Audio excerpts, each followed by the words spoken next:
Halo Sobat Sehat, selamat datang di podcast Teman Makan Siang. Teman Makan Siang hari ini saya ditemani oleh Pak Dudung dari Sekjen Pengurus Besar PGRI. Nah, kita akan ngobrol soal kawasan tanpa rokok di lingkungan sekolah nih. Seperti yang kita tahu ya Pak, kemarin ada insiden terkait siswa merokok di salah satu sekolah di Lebak, Banten yang ketahuan merokok dan ditegur oleh kepala sekolahnya. Indikasinya menggunakan kekerasan. Hasilnya anak itu melapor ke orang tuanya dan juga kalau tidak salah murid-muridnya juga lebih mendukung dia dan nggak mau melanjutkan sekolah karena ada kepala sekolah yang memang melakukan kekerasan, makanya dia aksi bersama lah, dia tidak mau sekolah. Solidaritas betul. Nah, kira-kira bagaimana sih Pak Dudung melihat suatu fenomena itu? Nah, apakah itu terjadi juga di sekolah-sekolah lainnya yang mungkin tidak terlihat? Ada tanggapan nggak Pak Dudung? Begini, ada dua hal yang harus kita pisahkan. Kemarin-kemarin ini ada dua peristiwa. Pertama, peristiwa anak merokok di lingkungan sekolah. Betul. Dan ini menurut Permendikbud nomor 64 tahun 2015 itu melanggar aturan, bahwa di situ dijelaskan ada aturan menurut Permendikbud itu kawasan tanpa rokok di satuan pendidikan. Nah, tapi ada peristiwa lagi. Ibu kepala sekolah ingin menegakkan disiplin di sekolahnya, itu ingin dibudayakan tanpa asap rokok.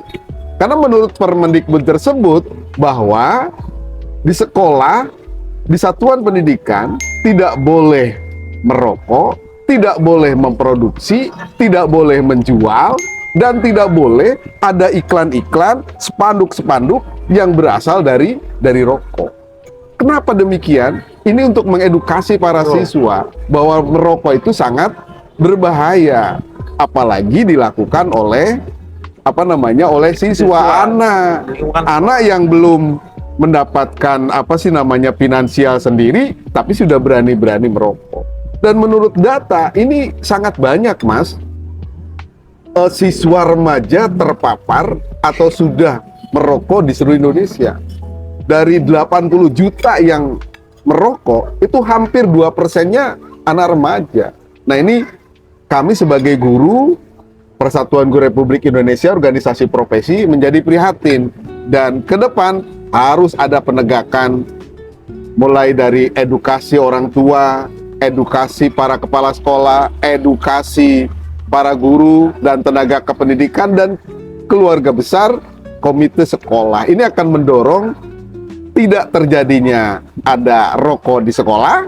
Yang kedua, kepala sekolah juga harus sabar dalam menangani anak-anak era sekarang. Kenapa tidak boleh kita melakukan tindakan kekerasan baik fisik maupun non-fisik di sekolah?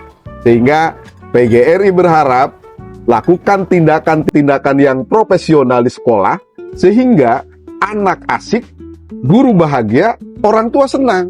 Itu bagaimana mewujudkan, menciptakan suasana sekolah yang ramah anak, yang betul-betul effortless action, dan effortless result. Suasananya membahagiakan, menggembirakan anak, kemudian aksi-aksi nyata di sekolah, guru, kepala sekolah, tenaga kependidikan menggembirakan, tidak menyusahkan anak, tidak membuat anak terkendali dengan tersiksa dan seterusnya. Dan kalau dua hal ini dilakukan, saya yakin hasil dari proses pendidikan itu akan meningkatkan kompetensi peserta didik, baik akademik, non-akademik, karakter, dan akhirnya membangun peradaban bangsa yang tentunya generasi emas di tahun 2045 akan bisa diraih dengan proses yang tadi syaratnya. Tapi kemungkinan juga tren sekolah lain bakal ada seperti itu Pak, indikasinya. Ya pastinya, pasti ada. Kalau tata kelolanya tidak dipimpin oleh kepala sekolah yang memiliki tata kelola minimal 5. 1. Koordinasi yang benar. Tuh. Kedua, kepala sekolah berkomunikasi dengan benar. Itu ditata kelola. Komunikasinya bagaimana? Kolaborasinya yang bagus. Pendidikan itu ada 3 unsur. bagaimana sekolah, bagaimana keluarga, bagaimana masyarakat. Ketiga unsur ini jika sinergi akan menghasilkan kekuatan besar pendidikan di Indonesia. Nah, yang belum dioptimalkan adalah bagaimana parenting buat orang tua, menjaga anaknya, mencintai anaknya untuk pendidikan.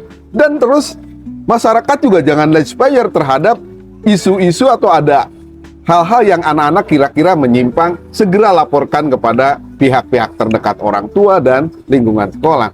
Yang keempat apa? Sinergi. Tidak cukup kolaborasi, tapi harus ada sinergi.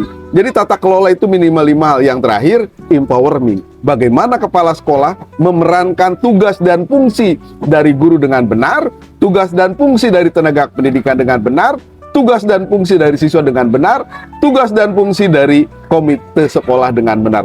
Kalau ini dilakukan, saya yakin akan meminimalisir satu, kawasan bebas rokok atau tanpa rokok di sekolah akan terwujud. Kedua, tindakan kekerasan, baik fisik maupun non-fisik, tidak akan terjadi di sekolah.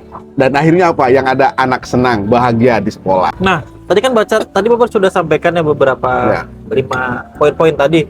Kira-kira apa sih Pak tantangannya? Sedangkan kita sudah punya beberapa regulasi dari Kemendikbud, terus dari PP 28 tahun 2024 yang terkait dengan larangan penjualan di radius 200 meter. Itu kan berarti kalau ada penjualan otomatis kan memang ada kecenderungan siswa untuk beli di situ dan guru juga sama. Apalagi aksesnya mudah Pak. Nah. Apalagi di lingkungan sekolah ada yang menjual. Itu kan salah satu motif paling tidak orang jadi dekat untuk membeli gitu. Nah, ini mungkin penegakan hukum di pemerintah daerah, regulasi. Kalau ada aturannya harusnya ditegakkan. Tapi nyatanya kan masih jauh panggang dari api. Jadi mohon kepada pemerintah daerah, APH, aparatur penegak hukum, untuk bagaimana membantu bahwa sesuai dengan Permendikbud di lingkungan sekolah itu tidak ada yang menjual rokok, bahkan radiusnya berapa meter sudah diatur, tapi masih ada. Itu yang pertama. Yang kedua, tidak kalah pentingnya sebetulnya tantangan media sosial. Dunia digital itu adalah dunia mereka, anak-anak muda. Sehingga kalau anak-anak muda dekat dengan dunia digital, iklan-iklan rokok itu di mana-mana di digital. Nih, kalau sudah ada ajakan yang namanya secara psikologis anak muda itu ingin mencoba. Nih, kalau tidak edukasi kuat dari guru, kepala sekolah, orang tua, kita kalah dengan digital. Sehingga tantangan yang kedua harus kita tempuh juga, harus kita jaga juga, edukasi yang masif, yang kuat dari pemerintah, sekolah, masyarakat terkait atas bahayanya merokok. Dan mungkin yang ketiga adalah itu tadi, pembinaan dari pemerintah, dari masyarakat terkait pentingnya bahaya rokok, pentingnya terkait dengan parenting, pentingnya terkait dengan kolaborasi dengan masyarakat dan dunia usaha. Ini penting, akan menjawab dan akan menghalangi tantangan-tantangan tadi. Saya sepakat Pak apa yang disampaikan Pak Dudung tadi. Tapi secara kebijakan kita implementasi secara sistem, tapi secara bawah lewat level keluarga, guru itu bisa juga diterapkan. Ya. Jadi biar dua arah gitu ya. Kuncinya 3, Mas. Iya. Kalau dalam teori management of change. Jadi ketika kebijakan ini ingin hebat, ingin bagus, terimplementasi dengan baik. Pertama, transformasi penguatan sistemik. Jadi tata kelola aturannya dibenahi. Tapi tidak cukup di situ. Aturan sistem akan rusak jika apa? Yang kedua, transformasi tata kelola yang disebut dengan SDM. Mulai dari budayanya, budaya siswa, budaya orang tua, budaya guru, kepala sekolah. Kalau budayanya positif, saya yakin akan diikuti oleh siswa-siswinya. Yang ketiga, di SDM itu ada budaya, kultur, kemudian kapasitas dan kompetensi. Nah, ditingkatkan tuh anak-anak kita kapasitas dan semakin pintar anak-anak kita, semakin berpikir kritis anak-anak kita. Anak-anak kita tidak terjerumus pada ingin merokok, ingin melakukan tindakan-tindakan yang tidak sesuai. Yang terakhir, leadership, Mas. Penting. Kepemimpinan kepala sekolah, kepemimpinan guru, kepemimpinan anak-anak kita juga penting buat kita semuanya. Belajar leader, belajar memutuskan. Dan memutuskan harus yang lebih baik. Nah, belajar di kasus kemarin kan itu sebenarnya ada dilema Pak antara ketegasan dan kekerasan, terutama dalam menegakkan kedisiplinan. Mm. Nah, dari PGRI sendiri ada rekomendasi nggak sih cara supaya kita tetap humanis gitu terhadap apa sih tantangan tadi selain lebih sabar? Sabar kan pasti kan sifat manusiawi ya Pak. Ya, jadi gini Mas, sudah diatur di Permendikbudristek terkait dengan pencegahan penanggulangan tindakan kekerasan di sekolah. Ada timnya, di-SK-kan oleh kepala sekolah. Kepala sekolah kalau sudah ada tim, tinggal panggil tim. Ketika ada anak yang melanggar, itu harusnya kepala sekolah bawa itu anak ke tim untuk diselesaikan secara mekanisme. Mengapa kemudian melakukan itu? Kalau nanti dicatat di progress reportnya anak itu sudah berkali-kali atau belum. Kalau belum, berarti mendapatkan teguran, lisan, atau apa? Atau orang tuanya dipanggil, ada mekanismenya. Jadi proses ini panjang, sehingga sekolah itu asik kalau mengikuti aturan. Ada aturan yang mengatakan bahwa mansara la darbi wasola. Siapa yang taat aturan pasti sukses. Jadi bagi kami PGRI memberikan pesan dan melatih para guru untuk bersikap, bertindak, jangan takut menegakkan disiplin karena kita dijamin oleh undang-undang dalam melaksanakan tugas profesinya Bapak Ibu guru. Silahkan berikan hukuman, berikan tindakan disiplin untuk mencapai tugas profesi Bapak Ibu. Kita dijamin oleh undang-undang. Ada fatwa MK yang menyatakan tidak boleh guru-guru didiskriminasi, dihukum ketika dia sedang mendisiplinkan anak didik. Tetapi harus hati-hati Bapak Ibu guru karena kita punya undang-undang KPAI perlindungan anak. Ini yang kadang-kadang tidak apple to apple. Iya. Gurunya, anaknya harus dilindungi tapi gurunya tidak begitu dilindungi. Ini persoalan. Makanya saya selalu ngomong di Komisi 10 harus ada undang-undang perlindungan guru. Jadi apple to apple. Anak aja ada, masa undang-undang perlindungan guru tidak ada? Nah ini untuk bagaimana guru bersikap disiplin, menegakkan disiplin pada anak. Tapi lagi-lagi, ya jangan melalui kekerasan. Karena kita sudah menandatangani hak asasi manusia, kemudian di setara internasional pun tidak boleh. Ada hukuman-hukuman yang lebih edukatif. Tapi jangan ragu, berikan tindakan yang tegas, bukan keras, tegas kepada anak yang tidak disiplin. Nah caranya ada yang lebih humanis, yang lebih kekeluargaan, yang lebih mencintai, yang lebih nafsul mutmainnah gitu dalam bahasa agama. Jadi marah, tapi marahnya tidak seperti sedang marah amarah. Itu ada. Tekniknya ada, tinggal undang Pak Dudung aja. Oke. Jadi teman-teman yang butuh Pak Dudung bisa menghubungi Pak Dudung. Berarti menurut Pak Dudung berarti tindakan yang kemarin istilahnya terjadi di Lebak Banten itu merupakan perilaku yang keliru ya Pak? Yang keliru pertama si anak keliru dan si ibu kepala sekolah juga memang harus diperbaiki dalam tata kelola leadership-nya. Artinya ya saya merasa empati dan saya juga melihat suasana di Lebak itu menjadi sesuatu yang memang harus refleksi semua. Siswa merefleksi memang salah, kepala sekolah juga harus merefleksi. Karena tindakan menegakkan disiplinnya menimbulkan masalah. Nah orang cerdas itu bukan how to create the new problem, tapi orang cerdas itu how to solve the problem. Jadi orang cerdas itu ketika ada masalah menyelesaikan masalah, bukan menambah masalah. Itu orang cerdas. Jadi leadership apapun yang disajikan, ketika muncul masalah besar, berarti ada sesuatu yang harus diperbaiki. Tata kelolanya, leadershipnya, pendekatannya, itu Mas. Jadi saya tidak bisa menyalahkan, tetapi harus berbasis fakta data yang ada di sana. Ketika kita tahu persis apa yang terjadi di sana, baru kita bisa menyimpulkan. Oh, si murid ini salah. Oh, si kepsek ini salah. Ibu kepsek ini salah. Nah, kalau sudah salah dan salah, ada aturannya. Undang-undang disiplin ASN. Nah, jadi ada 3 hal yang berbeda.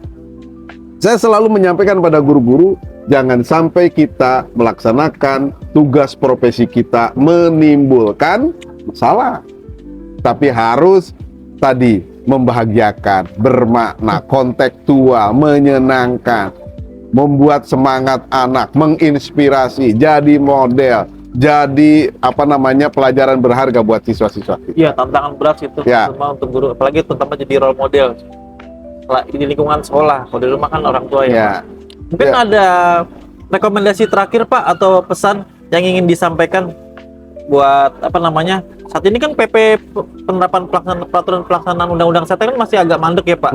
Terutama di pasal 28 tahun 2024 yang saya sampaikan tadi ada larangan penjualan 200 radius 200 meter di satuan pendidikan. Ya. Terus sama larangan iklan 500 meter di satuan pendidikan. Itu kan saat ini masih ada banyak tuh Pak penjualan-penjualan. Mungkin ada pesan yang ingin disampaikan terutama untuk implementasi PP saat ini masih mandek Pak. Ya, saya pikir tadi edukasi, gerakan-gerakan volunteer untuk bagaimana mengingatkan kepada pemerintah daerah, aparat penegak hukum, itu yang pertama. Yang kedua adalah edukasi kepada sekolah, remaja, masyarakat. Iya. Terus gencar, kita jangan kalah dengan mereka. Mereka juga kuat di media sosial. Kita juga harus gencar.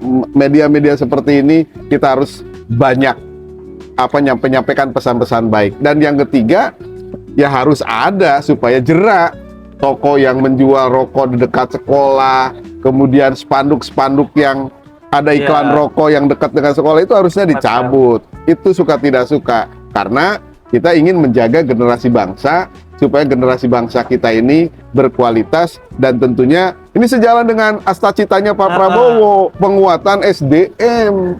Nah, ayo Pak Presiden bergerak maju untuk menjaga generasi Indonesia ke depan yang bebas rokok, kemudian betul-betul memperhatikan komitmen dan integritas untuk Indonesia yang hebat, Indonesia yang keren, Indonesia yang lebih maju ke depan. Sebab prosesnya Pak Presiden, kalau mau bicara peradaban bangsa, bicara fokus pada pendidikan. Ya. Kalau pendidikan mau hebat dan keren, fokus bagaimana memperhatikan kesejahteraan dan profesionalitas guru atau dosen atau siapa saja yang menjadi pendidik.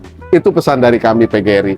Semoga anak-anak Indonesia terbebas dari asap rokok dan mudah-mudahan semakin menurun yang Pecandu nikotin, Pak. pecandu nikotin. Ini pintu masuk untuk melakukan hal-hal yang tidak dan mudah-mudahan ke depan kita bisa menghirup udara Jakarta, udara Indonesia yang lebih segar. Itu.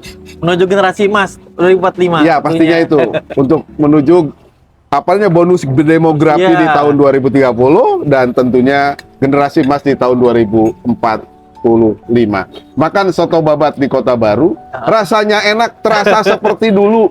Siapa saja yang memuliakan guru, hidupnya sehat, sukses, berkah selalu.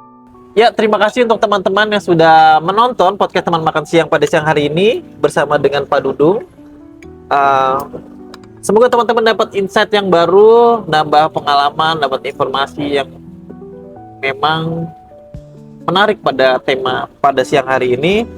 Teman-teman jangan lupa untuk subscribe, like, komen, dan share video ini. Ditunggu untuk podcast Teman Makan Siang berikutnya. Terima kasih, sampai jumpa di lain kesempatan. Boleh Pak Dudung? Iya, oke. Selamat siang.